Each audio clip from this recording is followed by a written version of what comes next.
You know Gray Bar for electrical parts, but there's one more thing you may not be thinking of us for that can help maximize your next project's total value. Our pre-project planning services are designed to help you win the bid, save on labor costs, and keep your installers productive across your entire build. The sooner you call us, the better. Because when we're there from the beginning, we can anticipate your needs and help you solve problems before they become problems. Yep, Gray Bar does that.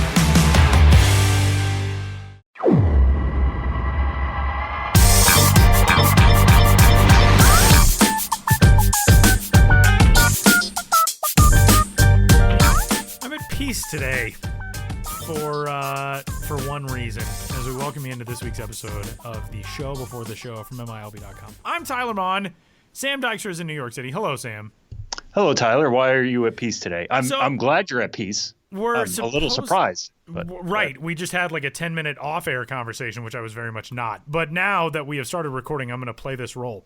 We're supposed to, as journalists, we're unbiased, and we give an even hand to the teams that we evaluate and all of that.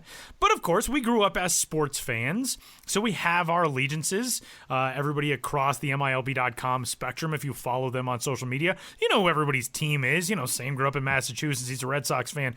I grew up in Denver, and I will say that as of February 5th, 2020, I feel very comfortable being back in a position where I have already given up on the Rockies this year. It's so familiar. It feels like an old sweater that I can just snuggle into. Like the last few years, having expectations and hope, not comfortable. So now, after this trade yesterday, I don't have to believe in one single positive moment with them, and I feel very comfortable.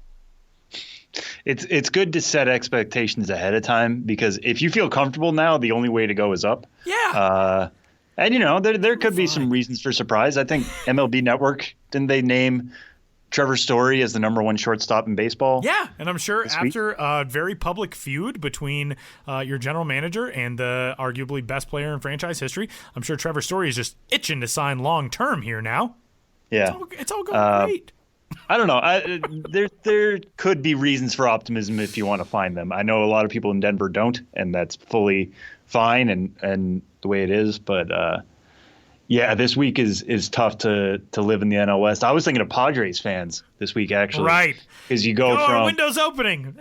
Yeah. Kinda. Mookie Betts could be coming to the Padres, and he's the next big piece of the puzzle, even for a year, before all the prospects come up. And now not only is he not coming, but he's going to the team that has won 100-plus games again and has run away with the division again and is only getting better. And that's got to be a gut punch. Yeah. It's kind of like, Grant Brisbee would not say this, one of the best baseball writers on the planet, of course, the now voice of the Athletic San Francisco, writing about the Giants in Major League Baseball. But I would say right now, the least stressful position for anybody in the National League West is being a Giants fan, because it's like new manager, front office changes, all of that. They're moving stuff around in the ballpark. They're bringing the outfield walls in. They're moving the bullpens, all that. Like, you don't really have to worry right now. You got a little bit of a leash. Like, obviously, it's going to be more than likely a kind of ugly season. You got to watch Madison Bumgarner make starts in an Arizona Diamondbacks uniform. But, for the rest of us, D-backs go out, they get Bumgarner, they get Starling Marte. Padres have this wave of prospects coming up. The Rockies have done literally nothing, and that's not like it's a joke. They have literally not spent a single dollar on a major league contract this offseason. And then there's the Dodgers, who were quiet and yesterday blew up the baseball calendar on February 4th, and we will talk about that here coming up in just a moment as we welcome you into this week's episode of the show before the show. Thanks for joining us and getting set to talk all things minor league baseball. You can get in touch with this podcast at MILB.com. We haven't gotten an email in a while that wasn't trying to shill us like, rebar from a factory in China. We get those emails all the time. But we haven't gotten a question, a thought, a comment, a concern, anything. So get in touch. We're lonely. Podcast at MILB.com. Which is kind of funny because our listener numbers jump like every episode, but we're quiet on the emails. Just someone send an email and say hi. Yeah, just check in. Hey, maybe you guys doing? We're good. Yeah, maybe next week we'll take a listener question if you guys have one you want to send in. Next week will be right around the time of pitchers and catchers. That is usually when our listenership spikes. I would say is when people really want to get interested in the season and all that. So if you guys want to send in a question, we will read it on air next week. We will make it one of the strikes. If tons more happens, if more trades happen and we need to make it a foul ball, we'll make it a foul ball. But I'd like to have a reader question on the show next week. So send in what you guys have. Maybe we'll make the whole show out of reader questions. Who knows? But they make the whole plane out of the reader questions. Exactly. I like it. Before we dive in for this week's episode, just announced last fall, more than 20 new minor league teams will join the Copa de la Diversión chase in 2020. MILB's Hispanic Fan Engagement Initiative, fresh off its second full season, celebrates the cultural contributions of Hispanic communities across over 90 minor league cities. Through culturally significant on-field identities, in-stadium accommodations and entertainment options, and community impact, Copa celebrates the Hispanic community whose love for baseball has driven the game forward. Visit MILB.com/fans/Copa or follow Minor League Baseball on social media at MILB to find out more about each identity and the initiative. And with that, we'll kick off Three Strikes on this week's episode of the show. Big time news yesterday in a trade that I would imagine you probably heard of. Weirdly enough, really only involves one player for our purposes, and that player is baseball's 83rd overall ranked prospect, right-handed pitcher Brusdar Graterol, who is on the move from the Minnesota Twins to the Boston Red Sox as part of a 3-team blockbuster deal that will send the 2018 most valuable player of the American League, Mookie Betts, to the Los Angeles Dodgers. There are a whole lot of other moving parts in this deal. But the one for our purposes, Graterol, an interesting acquisition in that deal. There's so much more about this trade, and it's kind of weird for us that we have to focus on that one small part of it, because this is a potentially not just a year, but like several year shaping deal for some teams, as we discuss in Strike One this week, Sam. Yeah, and I'll get to Graterol in a second, because we should discuss him. He is the prospect here. He is.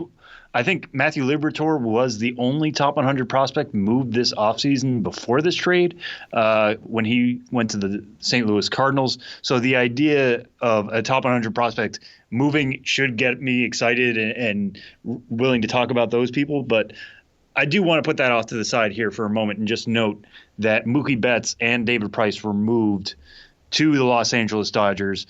At the time of our recording this, it's not official yet, but all the particulars seem pretty much ironed out. There might be some other minor parts still moving around out there. I think Peter Gammons just tweeted out that maybe international bonus money is moving, or maybe a random draft pick or something like that. But it seems like we know what's happening here, and that's Mookie Betts, David Price, and a lot of their money going to the Los Angeles Dodgers. Alex Verdugo and Brusdar Graterol going to the Boston Red Sox, and Kenta Maeda going to the Minnesota Twins. It's fascinating that somebody of Mookie Betts' caliber can move, and only one top 100 prospect gets moved in the process, and none of whom comes from the team that is acquiring him. What the Dodgers are essentially giving up in this trade, and unless there's some other things that we don't know about quite yet, is Alex Verdugo for Mookie Betts and David Price. That's insane on paper. That's insane in real life.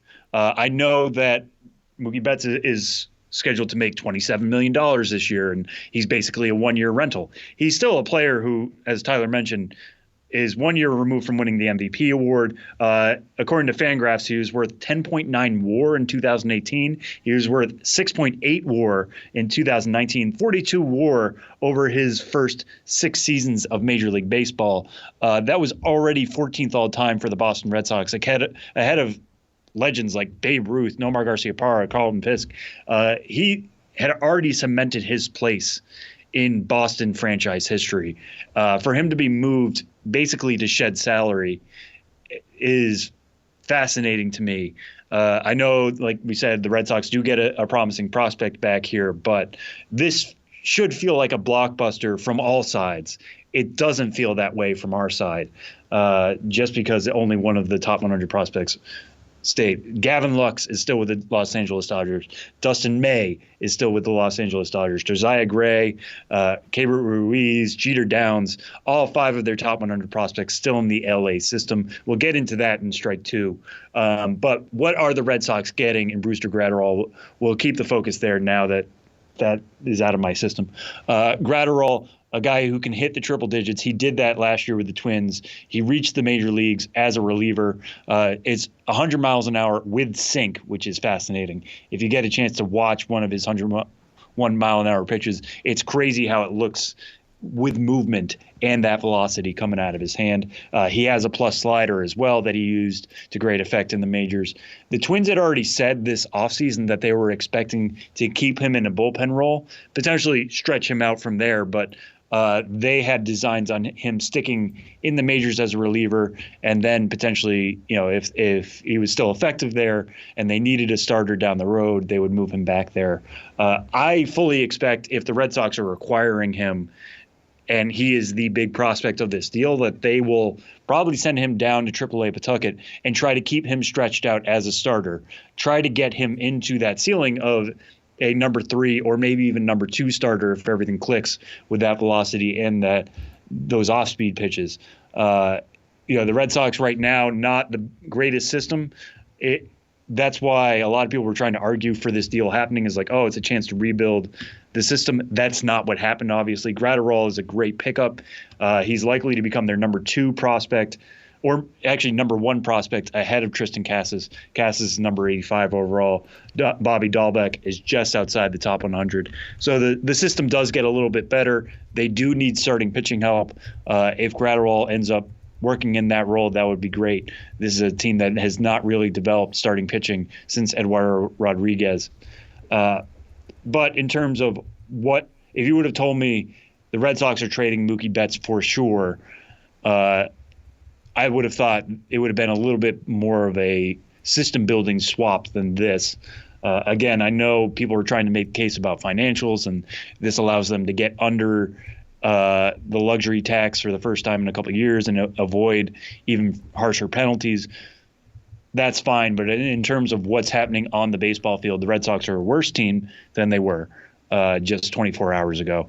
Their system is not that markedly better, and it might be a year until they can really prove, hey, the reason why we did this was so we had more financial flexibility. Here's us spending that money or going out and getting more expensive players. But really, when you look at next year's offseason, who's the big free agent that's going to be on the market? It's Mookie Betts, and they would have had an entire window in which only they could negotiate with him. Now that's gone with him moving to the Dodgers. So if you're a Dodgers fan, hey, this is another chance to get that one step closer to the World Series. I know they need starting pitching help. That's not quite what Mookie Betts is going to provide. Price could do that, although he was dealing with wrist injuries last year, and his stuff certainly came down based on that.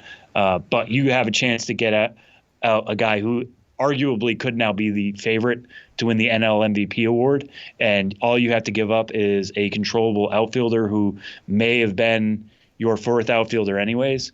That's a deal that Dodgers front office had to make, and they leapt at the chance. And this is a team that I think now going into 2020 is probably the prohibitive World Series favorite. Just because I have to play the pro wrestling heel here, we see all this stuff on the social media about it's a day that the Red Sox front office abandoned fans, and it's a dark day for Boston sports and blah blah blah. You won a World Series like 18 months ago. You've got a team in the finals or in the championship game of like every league every year. So I speak for all of us when I say, we don't really feel sorry for you. No, I'm not saying people should feel bad for Red Sox fans or something like that. It doesn't send a great signal to fans. Right. When it's, if they had gotten that big prospect package back, they could be like, okay, Correct. Hey, listen, we know what the system is right now. We know how the farm looks. This is us investing in the future in results you can see. You can go to Pawtucket and see a Brewster Gratterall, or if they had gone out and gotten one of Josiah Gray or Jeter Downs, hey, go to Portland and see those guys and know that the farm system is better. The future might look a little brighter. This is not that. This is, hey, we were a little bit more financially flexible now. So maybe we'll be able to make a move come next offseason, but that's not coming anytime soon. Raising that financial flexibility pennant headed into the 2020 season. The Los Angeles Dodgers are not that, and we move into strike two this week. The Dodgers have added, obviously, at least one, if not two gigantic pieces, depending on how David Price is in Hollywood this year, and I'm not sure that means the Dodgers are done, and that is our topic for strike two. The Dodgers right now seem to be kind of moving away from, we see the Chicago Cubs and the Boston Red Sox and some of these other formerly major spending teams that now are reining all of that in, and the Dodgers are still chasing that golden calf. What is it? The golden? Yeah, that seems like it works. Why not? That's metaphor. Because they have not yet won that World Series and continue to make moves to try to go for it. Do they have something else in them for strike two? Do you see another trade as a possibility for the Dodgers, especially in light of the fact, as you said, that they held on to all that prospect talent? I mean, the potential is still there. I mean, what they decided to do is basically spend financial capital to go get some of the – and they wanted to do that anyways. I mean, I remember at the winter meetings, Dave Roberts saying this is as aggressive as I feel like we've been. We're some real players in some of these moves. And then you see Garrett Cole go to the Yankees and Anthony Rendon go across town to the Angels. And so it seemed like they were willing to spend money to get players, and that didn't work out. And then all of a sudden you find out Mookie Betts is available, so you go and get him via trade. But what you're essentially doing is taking on a lot of his contract. I know the Red Sox are sending some money to help with the Price contract and the Betts contract, but still what they're doing is just taking on that. So they have all these, and I hate calling players assets, but they have these players that have value, prospects who are still controllable. I don't think they want to trade a Gavin Lux or a Dustin May because they see those guys as immediate contributors in some role coming out of 2020. But, when you still have Keibert Ruiz and Jeter Downs and Josiah Gray, all of whom will start at the upper minors, but, aren't going to be of immediate help and might be more helpful on the trade market. Yeah, the Dodgers should still be looking at other upgrades. What can they do to really push this team over the edge? The starting pitching is, I think, what immediately needs the most help. Clayton Kershaw and Walker Buehler are as solid as a 1-2 as you're really going to find in baseball, obviously. But Price has questions as the 3. Alex Wood has questions at the 4. Julio Urias is their 5 right now, and he has a history of several injuries going back a few years. So would they like to go out and get maybe a Mike Clevenger or something like that? And they have the assets to do that, as good as Clevenger is, and the Indians trying to figure out what identity they're going to have. I know Francisco Lindor has been rumored on the market, and the Indians may be trying to get rid of him or being open to trading him. Yes, how does that work out for the Dodgers when they already have Corey Seager and Gavin Lux could potentially be at second base? And they have Justin Turner, and they have Max Muncy, and they have a plethora of infield options. They'd make it work if they get Francisco Lindor. Francisco Lindor makes that team better, and they might need whatever marginal difference they can get. Maybe somebody like Chris Bryant is being rumored to be on the market still. I know, Tyler, you'd hate to do this, and I know the Rockies front office would hate to do this, but maybe they check in about Nolan Arenado. Turner said when Anthony Rendon was on the market, hey, I'm willing to move across the diamond to first base to allow somebody else to play third. Bryant or Arenado represent upgrades for sure. Maybe they try out and get one of those guys and deplete the top 100 prospect haul that they have right now. The system would definitely get worse, but the major league team would be that much better, and they could still do this. I'm not saying this isn't a prediction, but based on what they were willing to give away and what they actually had to give away to get in Mookie Betts and David Price and what they still have left, the potential for another blockbuster is certainly there. And, don't trade Nolan in the division, please. That's all I'm gonna You say. would think it's possible, but it's something that the price would have to be even heightened further. My conspiracy theory is that Nolan, off of all of the fresh rage that he feels with how this offseason has gone, he's got a full no-trade clause. My conspiracy theory is that he refuses any deal the Rockies try to include him in, opts out after 2021, thus giving the Rockies nothing in compensation for him, and then he goes and signs with the Dodgers anyway. It's my conspiracy theory. Okay. If you really wanted to stick the knife in, that's how you do it. But he also seems like a good dude, so I don't know if he's as vengeance-minded as my conspiracy would have you believe. But anyway, with that, we'll move on to strike three. Prospect projections continue. The American League West is up on the site. Yeah, this one was actually really interesting to watch in full time. One thing we have not talked about, and again, because the trade isn't official yet, we still don't know exactly what's happening. But what's rumored to be happening and seems somewhat set in stone is that Jock Peterson, as part of all these Dodgers moves, will be traded to the Los Angeles Angels. So he gets to stay in Southern California. But what I find fascinating about that is because just before that deal rumored to have gone down, I wrote about the AL West rookie projections for this year. And what stood out to me is that Joe Adell, the number 6 overall prospect in the game right now, who we all really believe in. He could be a 5-tool player pretty easily, given the way he's looked in the first couple of years of his career. He could be plus power. He could certainly be plus run tool. He's got a good arm. He's going to cover tons of ground in the grass. He would probably be a center fielder in any other system, but he's going to be playing next to Mike Trout someday, so it's possible he moves over to right or left. We'll see how it goes.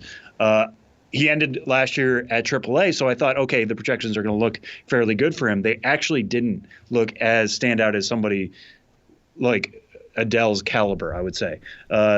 Steamer 600 over a full major league season, 600 plate appearances, believes Joe Adell would hit 241, 295, 405. That would be a WRC plus of 85, so that's about 15% below the major league average. And his WAR over a full season would only be 0.3 right now. A lot of that is because he did struggle at the end of last year at AAA Salt Lake, especially at a time when offense was taking off at AAA. He did not have that great of a season with the Bees. Certainly turned things around in the Arizona Fall League. I'm not sure if Steamer takes that into consideration or not. But in terms of our purposes for where his stock sits, he certainly looked a lot better in the AFL. And Tyler, you saw him playing for Team USA, looked good there as well, playing against advanced competition on an international stage. But at Salt Lake over 27 games, hit 264 with a 676 OPS. Not great. And when I think the average PCL OPS last year was above 800. So that's going to affect the projections. The projections are only really looking at the raw data, the raw numbers. So what I thought was going to happen was, the Angels looked like they were kind of keeping an outfield spot open for Joe Adell. Mike Trout's going to be your opening day center fielder, that we know. Justin Upton can play left field. They had Brian Goodwin and Michael Hermosillo, who could potentially be a little bit of a platoon there and right until Adell was ready. I thought that was a sign that they believed in Adell, that they thought he could show major league readiness relatively quickly, allow Goodwin and Hermosillo to do some interesting things, but not be the everyday solution. Now they go out and get Jock Peterson, and I think that allows more development time for Joe Adell, which is too bad because I do think he probably only needs a month or two at AAA before his tools show that he needs a new challenge. But getting somebody like Jock Peterson, who probably should play every day, maybe Jock Peterson gets some looks at first base. He's done that in the past. I know Albert Pujols is at first, and he's going to be playing first base when Shohei Ohtani is DHing. But what this essentially does is, the Angels are probably looking at their own internal projections and seeing Adell is a little bit further than they would have liked. Going out and getting Jock Peterson allows them to keep him in the PCL a little bit longer. And we'll have to see if we're having this conversation in May or June when Adell has an OPS above 900 and he's stealing bases and hitting home runs. Okay, now what do the Angels do? But for a team that's trying to actually go for it, they signed Anthony Rendon. We don't know what the Astros are going to be like this year. They're really either going for a wild card spot or maybe to be a surprise against the Astros and the A's in the AL West. Maybe they can't afford to keep a spot open for Joe Adell, and they need production out of that spot right away. So we'll be keeping an eye on that, how that's going to work out in the spring, how many at-bats Adell is going to get against somebody like Jock Peterson and those other two guys I mentioned. But that's fascinating. One thing I also want to point out from this column, which was a little disappointing because if I was going to write about AL West Major League ready players, it was going to be the A's triumvirate of Jesus Luzardo, A.J. Puck, and Sean Murphy. Unfortunately, and this is understandable, but Luzardo and Puck got reliever projections. They only pitched in relief last year for the A's when they made the majors. Therefore, they get reliever projections now. Both are expected to be major league starters. I would have liked to have seen what the projections would be if they were to get 200 innings. The A's have said they're going to have to be cautious with innings for both of those guys because of their injury histories. Puck has Tommy John already on his resume. Luzardo has some other things that he's worked on. He had Tommy John before that anyway. So we'll see how the innings are going to shake out for those guys. But when you're looking at this and wondering why is the lead not Luzardo and Puck when we know that their ceiling could be considerate and that they're likely to start the year in the major leagues, that's just the reason. We can only go off the data that we're given. And unfortunately, in the case of those two, it was reliever data. And that is strike three on this week's episode of the show before the show. Coming up, we're going to head to the Pittsburgh Pirates organization, where we find the 8th-ranked prospect in that system, right-handed pitcher Brennan Malone, who joins the show, first-round pick of the Arizona Diamondbacks last year, now a member of the Pirates system, and he got a chance to talk to Sam a little while ago. I feel like I should clarify, every time we have a show and we do an interview now, it probably seems like I just leave Sam hanging, and I feel bad about that. It's just a weird time of year. I have all these other broadcasting commitments, and every time Sam will nail down an interview and be like, hey, are you available at this time? And I'm like, no, I have to do a radio show for something else, or I'm traveling and I'm on a flight to Sioux Falls, South Dakota, or some such nonsense. So I don't want you all to think that I am just negligent in my co-hosting duties, and I'm sorry, Sam. Well, it's not. I mean, I feel like I should clear the air from my side as well. This is not me being like, okay, so I'm just going to take the interview, Tyler. You go off and do whatever you want. Right, Like, yeah, exactly. And it's also me, I have my schedule, Tyler has his schedule, and it's usually me asking Tyler, hey, can you do this on my schedule? So I'm always asking unfair things out of Tyler anyways.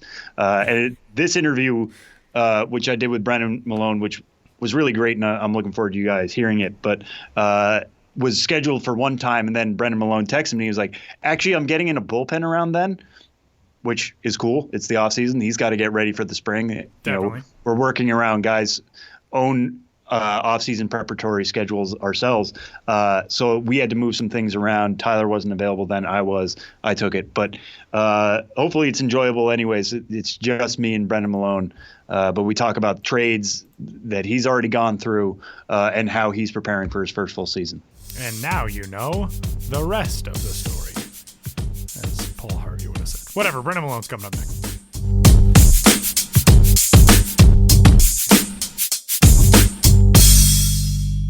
Joining us on this week's Minor League Baseball podcast, the show before the show, is the newest number 8 prospect in the Pittsburgh Pirates system. I say newest in every sense of the form because he's just joined it a week ago, is Brennan Malone. Brennan, thanks so much for joining us. How are you doing?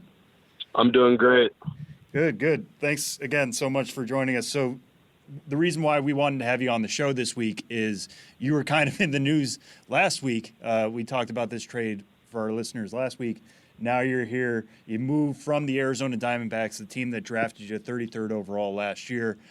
In your first offseason, they trade you to the Pittsburgh Pirates along with Leover Peguero for Starling Marte. First off, let's just start with, what was your reaction to the trade? How did you find out? My first reaction was kind of like in shock. Of course, you're not exactly expecting to be traded, especially in your first year, especially after your first offseason. But after that, it was just excitement. I'm really ready to get started with them and hopefully progress my career further. And how did you find out first? Was it through your agent? Was it through Twitter? I know that happens increasingly these days. How did you find out about it? Yeah, I was actually just finishing my workout, just hanging in the locker room, and like you said, I was just on Twitter and scrolling through, and I see my name and that there's trade rumors. And about 30 minutes later, the coaches call me into their office and pretty much tell me that I'm going to Pittsburgh and that they're waiting on me, waiting on Starling Marte to finish up some physical stuff. And about 20 minutes after that, it was final. And when you say coaches, were you already at the D-backs facility getting ready for spring? Yeah, I was. I was at early camp doing some training and getting my arm ready for the spring. I found out right after our workout for the day. So that's kind of interesting from a logistical point of view, because sometimes we talk to guys in July, right before the trade deadline, who have to switch minor league teams. You were already at the facility. A lot of people think in the offseason guys just go home, but that wasn't that. So where did you go from the D-backs facility? Did you go straight to the Pirates, or where are you now in terms of limbo? I actually went back home for a little bit. I don't report to the 13th, so I have a little bit of off time. So I'm pretty much just back home in Charlotte, just working out and getting my arm ready, starting to throw some bullpens here in the next hour or so. So for the most part, I'm just hanging out until it's time to report. And how does that change, other than just location? How does that change your off-season preparations? Did the Pirates give you any special instructions yet, or how did things change when you went from throwing those bullpens in front of Arizona coaches to now back home in Charlotte? Well, I mean, nothing's changed. I mean, this is honestly my first bullpen that I'm about to throw here, so I haven't thrown too many bullpens in front of them. But it really doesn't change anything. I mean, I'm going to continue the stuff that I'm doing, the stuff that the Diamondbacks gave me, because I feel like no matter what, I feel like I'm going to be prepared for the season, and I'm going to come with something. Yeah, and just to kind of get back to what we would ask you if we had you on any other week, this is your first off season. You are preparing potentially to throw 90, 100 innings for the first time, trying to go from April to September. Where are you in your preparation? What are you working now on when you're trying to throw and get prepared for that first full season? Pretty much right now, just ramping up my arm, getting it hot, rubbing off the dust a little bit. But I'm really trying to get my secondary pitches down and just get good consistency in all my pitches and good movement. So pretty much right now it's just command and just getting the consistency of my secondary pitches, and just pretty much overall just kind of ease into it and not try to rush into it too much, because it's going to be a long season. And what did you know about the Pirates before this trade? Like we said, you were basically a first-round pick, 33rd overall last year. I'm sure a lot of teams are sniffing around you at the IMG Academy. Were they interested in you at all? Did you know much about the system, and how much have you learned just in the week since? Well, I mean, being at IMG, I was like 5 minutes down the street from the Pirates facility, so I mean, they came to see me a lot. So I already had kind of an idea that they had an eye on me before the draft, and I don't know how much that plays into this trade going on, but I know that they had a lot of eyes on me, and that they were thinking about taking me in the first round this past draft, and but it's just the way it worked out.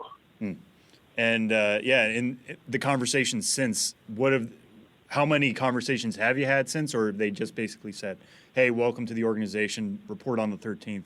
That's it. What have the context of those conversations been like with Pittsburgh so far? Yeah, I mean, honestly, the first couple of guys that reached out was Chris Archer and Cole Tucker. They texted me welcoming me to the organization, and then I got a call from the coordinator welcoming me to the organization and kind of giving me all the details about when do I need a report, living situations, that type of stuff. So they gave me a really warm welcome. All the fans on Twitter and just everybody was pretty warm welcoming. And you mentioned this before, being somebody who went to the IMG Academy. You know Bradenton well. How much do you expect that to kind of ease the transition? Because not only is this your first professional offseason, it's going to be your first spring training.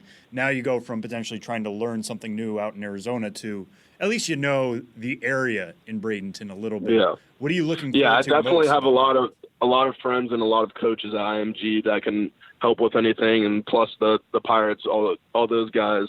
But definitely, I love the area. I've been there for the whole senior year. So, I love the beach, and I love Bradenton and Sarasota, so it should be a good time. What's your number one suggestion going to be for a lot of guys experiencing Bradenton for the first time? I'd say try to limit the beach, because you really will get burnt out on it. But I'd say that, and then I'd probably just say keep active and drink a lot of water, because it is humid, so you're going to sweat a lot. But for the most part, there's not too much to it.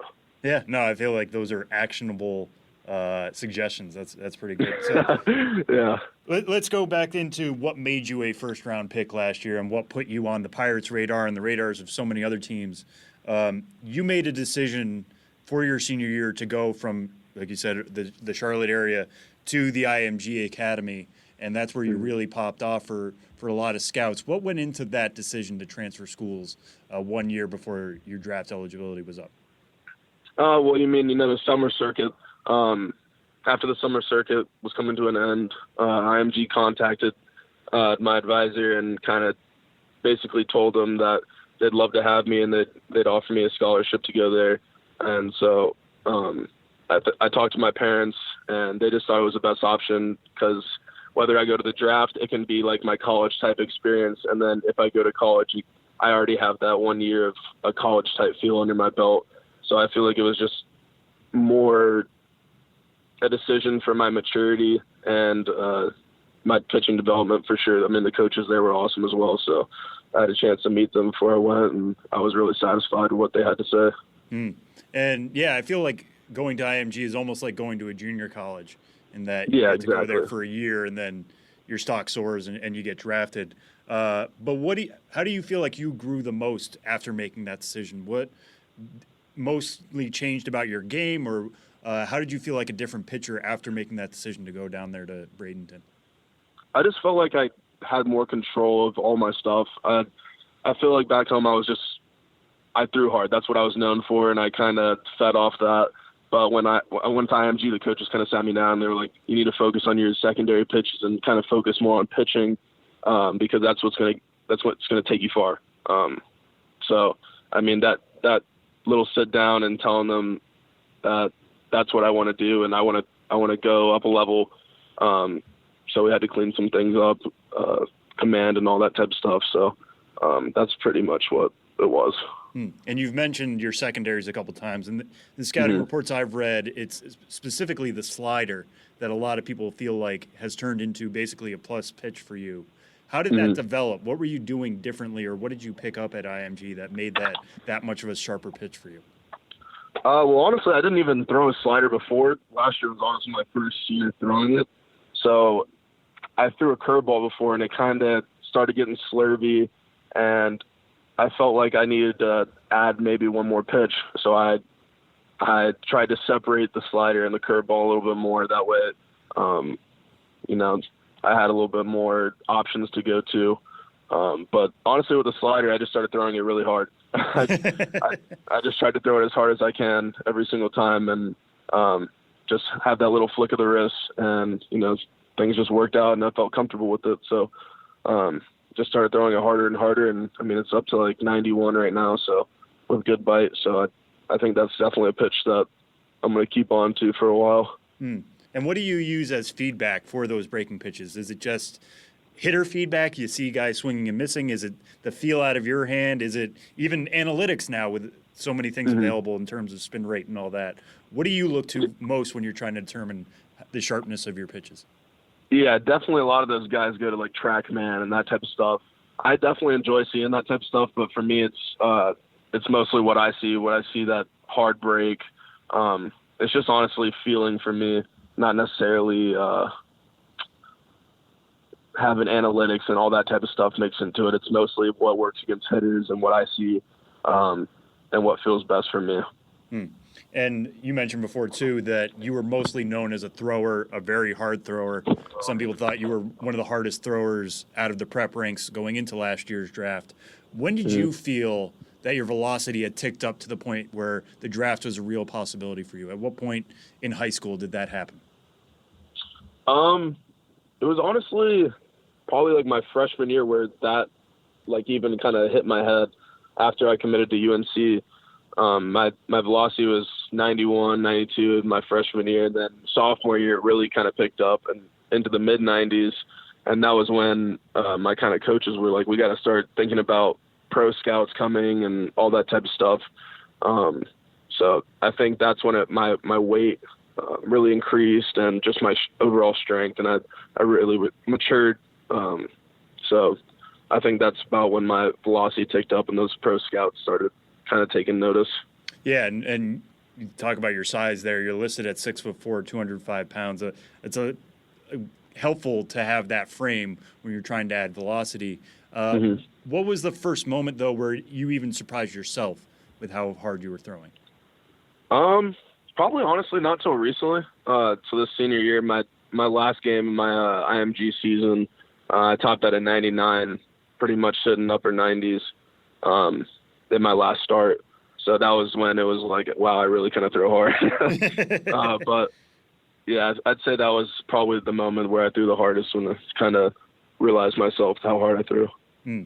And one specific performance I want to bring up from the spring, I'm sure people probably talk to you about this all the time, but at the National High School Invitational, you had a 7-inning shutout that really seemed to fix your spot on the radar in terms of being a potential first-round pick.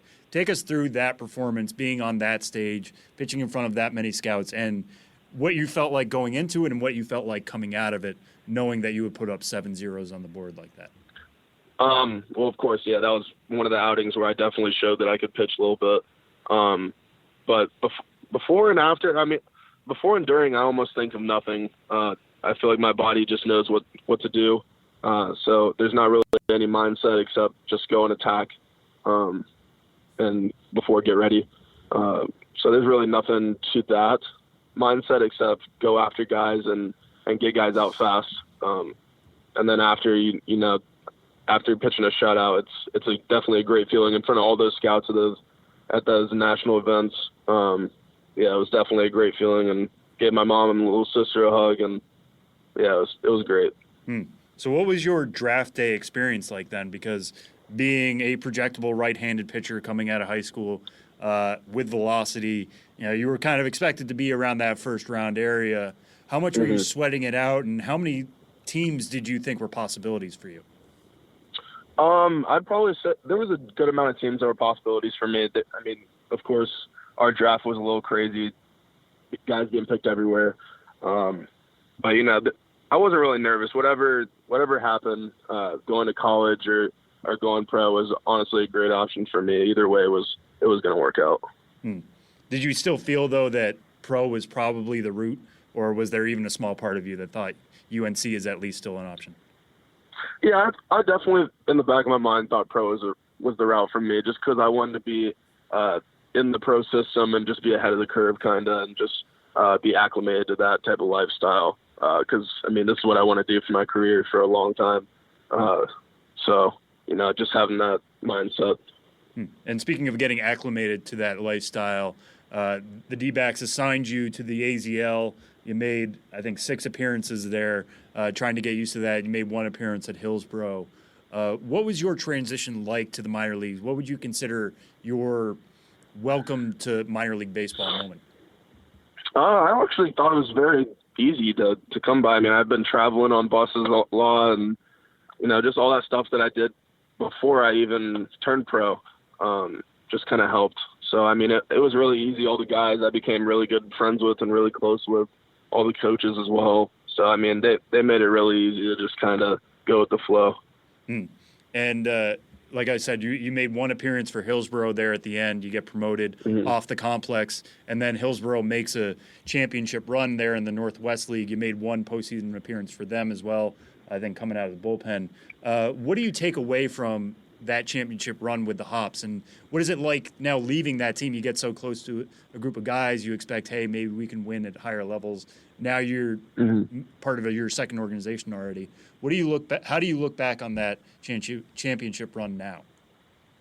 Just feed off, but just having that winning mentality. But that team was awesome. Everybody got along. Everybody was hanging out together all the time. Just having that team chemistry helps a lot. So I think moving forward, I always want to be a good teammate and just have that good chemistry with all my teammates, and just be able to have that kind of special bond. And somebody you moved over to the Pirate system with was Peguero, really talented shortstop, young guy like yourself. You played a little bit with him on that Hillsborough team. What did you see from him? What stood out about him, and how much are you looking forward to still having him as a teammate here in the Buck system? Yeah, I'm really glad to still be with him, and he's definitely a great shortstop. He's got good hands, and he's got a good approach to the plate. He's been hitting good nonstop at the plate, and then also he came in clutch for the Hops a couple times. So he's a really good player, and I think he can really do some damage.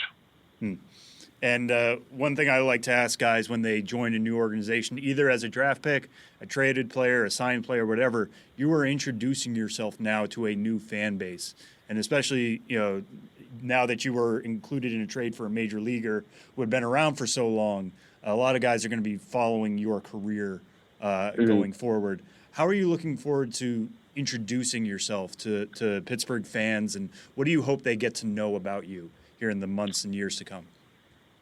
Just that I'm a pretty open guy, and if anybody wants to come up and talk to me, and I'm definitely open to have conversations and interact with all the fans and all that type of stuff. So I love when people come up and talk to me or talk baseball. So I feel like people shouldn't be too scared to come up to me. What's the biggest question you've ever been asked in terms of your game, or just from a random fan watching something, or even from a scout? What's a question that somebody's asked you in those discussions that stood out? Probably, why do you do it? Why do I play baseball? It's just, there's so many different answers to that question. Just being around the guys, just the mental, physical, like there's so many different questions or answers to that question. So I think that's one of the ones that just gets me and is the most difficult to answer. Yeah, that's much better than I imagine some 5-year-old coming up and saying, "How do you throw that hard?" Because that's a much more difficult answer to provide. But we'll end on this one. You are coming up on your first full season. Potentially, we don't know where you're going to be assigned coming out of the spring, but it's potentially either Class A or Class A short season. How would you define a successful 2020 as you look ahead to the weeks and months to come? Just all my pitches developing.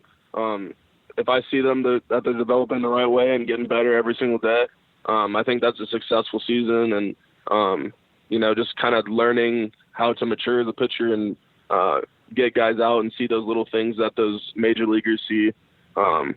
Just kind of trying to question all the older guys and just get better every single day, And kind of piggybacking on that, what part of your game do you feel like can take that next jump? We talked about the fastball velocity, the slider.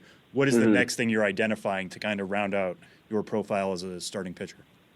I think the changeup is a really important piece. Being able to have that pitch to lefties is definitely a big piece of the pitching game. So if I can get that down and get consistent with it and find a good grip that I like, I think that's going to help me dramatically in the future. All right. Well, Brennan Malone, number 8 prospect currently in the Pittsburgh Pirates system. A lot of helium potentially going into this first full season. We'll see how things shake out in the next couple weeks. But Brennan, thanks so much for joining us. Good luck heading back to Bradenton and all that's to come here in spring training. Thanks so much for having me.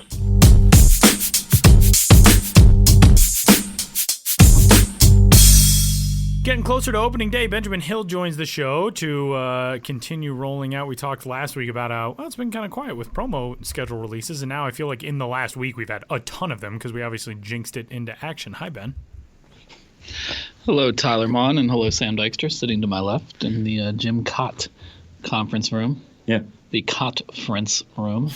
Sure, if that's the way you choose to go on that one. But yeah, what has kind of stood out to you in the last week in terms of getting things organized and promos coming up onto the calendar now? I got to say that I am not as caught up as I should be in this important endeavor. I took Monday off, and then each of the last 2 days I've been more immersed in getting caught up with other things and working on a story. And I've seen things, flitting past. Like flitting past, like, in a movie, like when a real smart guy is like working on like mathematical equations and you see all these like numbers and symbols. You can just say The Hangover. Flitting past. Yeah. The Hangover? Yeah. No, I thought there it was that like scene in The Hangover. Yeah, there is that scene in The Hangover. I was thinking of A Beautiful Mind. I mean, I think The Hangover is playing off A Beautiful Mind.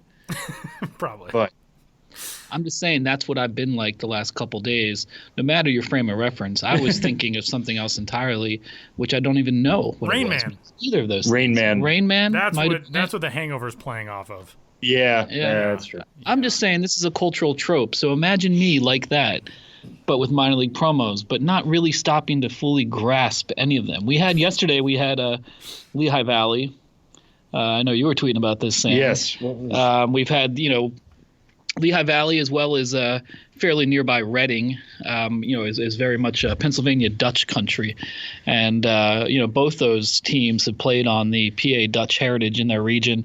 And yesterday we had Lehigh Valley, which, of course, started the minor league baseball and food branding trend with their bacon uniforms. What was that, 5 years ago now, 6 years ago? A lifetime. A lifetimes ago. So they've always been up on the food. They did the cheesesteaks things before. That's a different regional thing, playing on the parent club, Philadelphia. But yesterday they went more for the local Dutch heritage, and the Lehigh Valley Fest. How do you even say it? Fastnachts. And it's Pennsylvania Dutch, which is really German. Yeah. I got to say. True, but it's PA Dutch. I don't know. I grew up in Pennsylvania, and it was always like Dutch country. And there was a local amusement park, or close enough, in Lancaster that was Dutch Wonderland, and we didn't call it German Wonderland. I know you didn't call it German Wonderland, but knowing what Pennsylvania Dutch is, it's basically German. I mean, just look at the font of this, which is very cool. Yes, it is. It's a very more Germanic. It's a Germanic font. It has Oktoberfest kind of vibes. But the Fastnacht is essentially a Dutch, or Sam would say German, donut type treat.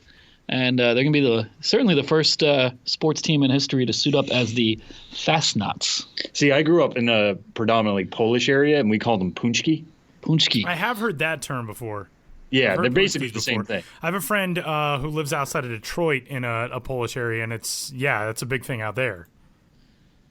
Yeah, I lived in a Polish neighborhood for years in Brooklyn, in Greenpoint, and I would always see the word for that. Yeah, Paczki. Yeah, but I would never dare say it because I'm not saying like I'm glad you dared to say it. I'm just saying I lacked the confidence to say it because I knew I would have said it horrifically wrong. And it has that thing at the bottom of the C. Yeah, the stylized C. Yeah. I mean, the only reason I know how to say it is because there used to be, and I'm not kidding, off the Mass Pike, a giant billboard that would say it's Punchki season, and it would say underneath it, Punchki.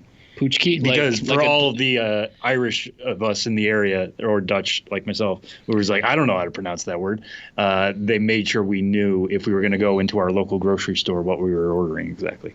But anyways, it's basically just a donut loaded up with many different flavors. Yeah, so we're going to have the Lehigh Valley Fastnachts. It's one of the first totally unique, new for 2020 food brandings I believe we've seen this season. We also saw, which I think we already mentioned last week, but the return of the Inland Empire 66ers and their burritos, California burritos thing, but that's a returning thing. Anyhow, I think I'll be more well-versed on a lot of the stuff that is recently come out next week for sure, even tomorrow. I mean, let's just delay the whole podcast because I bet I could talk a lot more about this tomorrow. This was a good dress rehearsal. Let's come back tomorrow and we'll do this all over again. Yeah, but we got the Lehigh Valley Fastnachts and some other things I know I'm forgetting. Tell me what I'm forgetting. Twitter, @BensBiz. Yeah. I also really want to try one of these pastries now. One thing I love about the logo is that the Fastnacht is licking its lips, but it's basically licking itself. That is a trope in food branding for a long time before minor league baseball. It's very cannibalistic.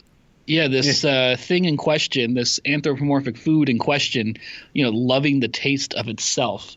And those get pretty grisly when you think about them, especially at barbecue places all around the country, especially in the South. You see like a pig like holding a fork and knife, super psyched to basically carve up and eat himself. That is something you should go to a therapist. I don't know if pigs have therapists, but you should. There's some deep-seated self-hatred in a pig who would want to do that to himself. The Fastnacht, I think, maybe has a more positive self-image. It's more just kind of because he's not like he's trying to eat himself and destroy himself. He's more like, I'm tasting pretty good. Yeah, I got some sugar around my lips. Yeah, that's all. Yeah, I'm walking around toting a stylized Dutch or German bat, and I taste pretty good. I'm feeling pretty good. I'm a Fastnacht. There's a carniceria in my neighborhood in which there's, similarly to what you were talking about, Ben, there's a cow painted on the side, and he's holding a knife and fork, and he has like a bib tied around his neck. But the most disconcerting part of it is the back half of the cow's body has like been sliced off, and they have the labels for like the different cuts of meat. So he's like looking back at his like dismembered body, and he's like licking his lips, and he's got this smile on his face. I'm like, you've been sliced in half. What is happening here? It's terrifying. Do they have a comment box or something? A suggestion? Just drive by and be like, a little morbid with the painting on the side of this building. maybe reevaluate this. I gotta go take a picture now and send it to you guys. All right. After the segment. Right. Well, when you get back, we'll continue the segment. That sounds perfect. I'll go now. There's also a story coming to the site by the time you hear this. It is on the site about promos gone wrong, which just the teaser for that story makes me excited for it, Ben. Yeah, I think, tied in with this subject, which I, a bit ill prepared with its promo schedule release season. And so I was thinking, what would be a good feature? I'm thinking, well, we're seeing the release of these promo schedules. There's going to be so many of them. And I was thinking, of course, a lot of these are going to get attention. A lot of them are going to go wonderfully. A lot of them will set trends in the industry. But a lot, for various reasons, will bomb or go wrong, whether because it turned out to be just a flat-out bad idea in the first place, or because events outside of your control, out of the team's control, happened and things just went awry. So the way one works these days, I put out something on Twitter and said, hey, if you work or have worked for a minor league team and you have a story about a promo going wrong you'd like to share, please get in touch. And, I'm writing this story right now as we speak. Tyler, as he said, will be on the website, along with this podcast on Thursday. And I'm already looking at this as at least a 2-part series because there's a lot of good stories I've gotten. I'm sure there's a lot of people who have stories who didn't see my initial call to get in touch with the story. If you have worked for a minor league team, if you do or have, please get in touch. Twitter @BensBiz, Benjamin.Hill@MLB.com. And I think I'll continue to collect these for a while. So this story tomorrow is by no means a any sort of comprehensive overview, but maybe just a little selection of good, funny stories about minor league promotions that have gone wrong. And they can go wrong in a lot of ways. We have a story of a helicopter, a post-game helicopter ball drop, that went wrong. We have a hoax marriage proposal that got a significant amount of backlash. We have, some mascot mishaps, tarp snafus, that tied into the giveaway items. There's so many stories, so many rabbit holes to go down. It is a crazy world in minor league baseball. And I was just talking to Andrew Asbury of the Omaha Storm Chasers. He's promotions manager, and he was telling me about something gone wrong. And I was like, so what's going through your head when all this is happening? And he just said, I don't know, man. Like, welcome to minor league baseball. And I think that's really the underlying sentiment, is that when you work in that world, it might not be Murphy's Law, but it's not that anything that can go wrong will go wrong. But you got 70 games, you got between inning contests, you got giveaways, you got theme nights, you've got celebrity appearances. Things are not going to go according to plan. And while it might really be awful in the moment when things don't go well, that's where you get your stories. If you execute a promotion flawlessly, you're just kind of like, oh, that's awesome, good night. And, you might not remember it too far down the line, but when things go wrong, that's where the stories come from. And that's where this story from me, MILB.com's Ben Hill, has come from. And I know that these are all over the spectrum, like you said. There's not really one theme. But in talking to teams, and I know a lot of these can't be prevented per se, but if there is a theme of prevention, how do teams keep from these snafus happening, at least on the regular? Yeah, I think a lot of them is to teams want to do things first. So on one hand, then you're in uncharted territory. I think whenever possible to look at, if you have, friends in the industry, your peers, to say, hey, you did this or you did something like this, to learn, to check in and learn as much as, because it's easy to overlook things. There's so many details. Oftentimes, teams are very busy. It's the 8th game of a 10-game homestand. They're understaffed, whatever. So a lot of it just kind of planning where you're just like, oh, right, we forgot that one element.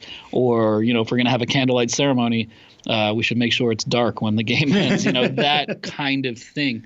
So what could you do? Well, plan better. I know, but that's tough when you're saying, like there's 70 games. Even the most detail-oriented, well-staffed, super prepared, promotions directors and front office staff members are just going to run into problems. Some of it might just be, a touring performer who was booked, looked great on paper or looked great through someone else's recommendation, and he gets there and is totally weird, and the kids don't like him, and the animals he brought with him, are running all over the field or what have you. A lot of it is just live and learn. Benjamin Hill's stuff is at milb.com/fan/BensBiz. You can follow him on Twitter at BensBiz and Instagram at TheBensBiz. What else is coming up? You got anything else on the horizon that you're overly excited about? Certainly not overly excited about. No, right now I think it's a lot of getting caught up. I think this last couple of days have been busy, and for me, it's a lot of compiling for the aforementioned promo schedules and getting this season in order. And then with the release of the promo schedules, it starts to tie into you get a better sense maybe of what road trips may be and everything. So it's just trying to piece put the puzzle together right now. But stay tuned is all I can say for that. And I know people are going to stay very tuned as they possibly can. The most tuned possible. Thanks, Ben. Yeah, and stay tanned as well, because we're not getting much sun right now. So do your part to be outside. It's a healthy look. Mm-hmm. Thanks, Ben. Thank you.